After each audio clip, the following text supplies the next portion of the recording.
In the winter of 1547, the cathedral bells of Moscow heralded a transformation that would redefine the course of Eurasian history as the 17-year-old Grand Prince Ivan IV Vasilyevich was crowned the first Tsar of all the Russias. Inheriting a realm fractured by the power struggles of the boyar nobility following the early death of his parents, Ivan sought to forge a centralized autocracy from the chaos of his youth. His early reign, often characterized as a period of reform, saw the assembly of the First Zemsky Sobor and the implementation of the Sudebnik of 1550, a legal code designed to streamline administration and weaken the provincial grip of the hereditary aristocracy. This era of stabilization was bolstered by military triumphs, most notably the Siege of Kazan in 1552 and the subsequent conquest of Astrakhan, which effectively dismantled the remnants of the Golden Horde and opened the vast frontier of the Volga River to Russian influence.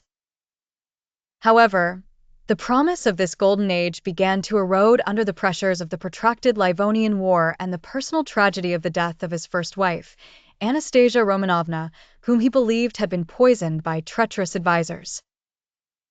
This perceived betrayal triggered a psychological shift that birthed the Oprichnina, a state within a state governed by Ivan's personal terror squad, the Oprichniki.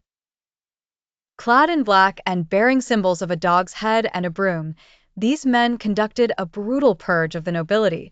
culminating in the horrific Massacre of Novgorod in 1570. The atmosphere of paranoia reached its zenith in 1581 when, in a fit of uncontrollable rage, Ivan struck his eldest son and heir, Ivan Ivanovich, with a fatal blow. This act of filicide ensured that the throne would pass to his physically and mentally frail son, Fieferi, ultimately paving the way for the dynastic collapse and the catastrophic time of troubles. When Ivan died in 1584, he left behind a Russia that was territorially vast but economically exhausted, a centralized state built upon a foundation of absolute power and profound systemic trauma.